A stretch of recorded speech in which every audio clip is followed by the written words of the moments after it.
Bismillahirrahmanirrahim. Assalamualaikum warahmatullahi wabarakatuh. Salam sejahtera buat kita semua. Selamat datang kembali di Ala Rika bersama saya, Rika Endah Nur Hidayah. Baik, pada kesempatan ini kita akan melanjutkan topik kita seputar riset. Mohon maaf nih agak tertunda ya, padahal harusnya mungkin kalau kita continue, kita sudah masuk ke hampir ke pembahasan.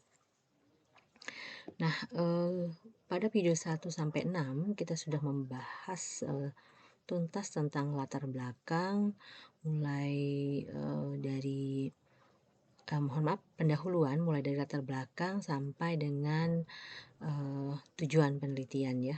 Adapun manfaat memang itu kita skip dulu. Pada kesempatan ini kita akan masuk mulai ke bab 2, namun sebelum kita masuk ke bab 2, alangkah lebih baik saya sisipkan tentang membaca cepat.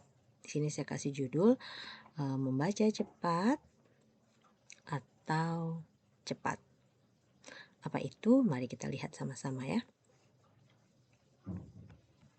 Nah, membaca cepat itu didefinisikan dengan membaca di mana saat kita membaca memperhatikan tujuan membaca. Maksudnya ya misalnya nih karena kita peneliti, karena kita penulis, maka mau nggak mau kita akan butuh banyak referensi. Sehingga kenapa keterampilan membaca cepat ini sengaja saya sisipkan sebelum saya akan masuk ke bab 2. Walaupun sebetulnya ketika kita mencari masalah itu sudah mulai dibutuhkan gitu ya. Nah, apa tujuan membaca cepat gitu?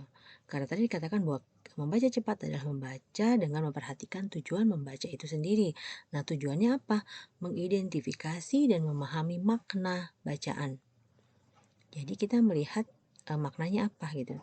Sehingga ketika sudah membaca, maka kita harus mencari resensinya atau intinya apa dari yang kita baca. Kalau dulu waktu saya belajar tentang buku-buku cerita atau apa yang berbahasa Inggris, itu dulu guru saya selalu menyarankan cari buku cerita yang di halaman belakangnya itu ada soal. Nah, kalau kita bisa menjawab soal itu, artinya kita mengerti bacaan. Kalau kita belum bisa menjawab soal itu, maka kita belum paham tentang bacaan tersebut. Jadi saya pikir trik sederhana itu memang bisa kita pakai ya. Jadi setiap buku atau bahan bacaan yang ada pertanyaannya di belakang, baiknya itu memang menjadi pemicu dan menjadi indikator kita apakah kita paham terhadap satu materi atau tidak ya. Lanjut lagi ke sini, tadi dikatakan tujuannya mengidentifikasi dan memahami makna bacaan. Kemudian setelah kita paham, kita akan mentransfer informasi ke dalam memori otak kita. Setelah kita transfer, maka kalau kita tadi pengennya meneliti dan menulis, maka kita akan merangkai setiap kata, merangkai setiap kalimat menjadi frase-frase yang kita susun sendiri gitu. Kenapa harus kita susun sendiri? Karena kalau kita copy mati dari tulisan orang, maka pada saat kita cek plagiasi atau cek similarity atau cek kemiripan, maka itu akan kemungkinan lebih dari 20%. Dan kalau lebih dari 20%, artinya tulisan kita belum layak. Terlalu tinggi tingkat plagiasinya. Nah, hal lain yang penting di sini kata kunci adalah bahwa saat kita membaca harus dalam hati untuk mencari informasi tertentu. Kenapa di dalam hati? Karena kalau kita membaca dengan suara atau setidaknya mulut kita bergerak, bergumam, maka waktu yang kita butuhkan untuk menyelesaikan sebuah bacaan itu akan lebih lambat. Itu sebabnya tidak cocok untuk seorang pembaca cepat. Ya, itu maksudnya. Nah, ada beberapa cara yang bisa kita latih, ada beberapa cara yang bisa kita lakukan. Yang pertama, membaca per kelompok kata, jangan per kata. Ya, jadi bukan satu, tidak seperti itu. Tapi kelompok. Kalau kita belajar membaca cepat, itu istilahnya pergerakan matanya itu per garis ya. Mungkin nanti ada di video saya yang lain di channel Rika Endah Usu bisa dilihat tentang teknik membaca cepat. Jadi di sini tidak saya ajarkan, namun hanya trik-trik yang berhubungan dengan penelitian saja yang perlu gitu. Nah, kemudian jangan terlalu lama membuat jeda atau berhenti di awal kalimat. Kalau mungkin untuk anak-anak sekolah dasar yang masih belajar membaca, barangkali bisa ya, tapi kalau untuk kita yang sudah dewasa atau sudah dalam kategori mahasiswa ke atas itu harus tidak terjadi lagi gitu, hang di awal ya. Kemudian jangan mengulang-ulang bacaan. Mungkin nggak ya? Kadang-kadang begitu. Ketika kita selesai di akhir paragraf atau kita sampai akhir bacaan, kita bingung ya. Baru kita sadar sebenarnya maksud yang tadi dibaca apa ya gitu. Nah itu tadi mengulang-ulang bacaan gitu. Mungkin nggak sih sebenarnya kita mengulang bacaan? Bisa jadi kalau yang kita baca bukan bidang kita, maka akan banyak kata-kata asing yang mungkin bukan hanya sekedar mengulang, tapi mungkin kita butuh dictionary, kita butuh kamus. Sebenarnya apa sih itu maknanya gitu? Karena kalau kita membaca tanpa kita paham juga gak nyaman ya gitu. Kita toh tujuannya kan kembali tadi untuk memahami tujuan membaca, sementara tujuannya kita ingin mendapatkan banyak informasi.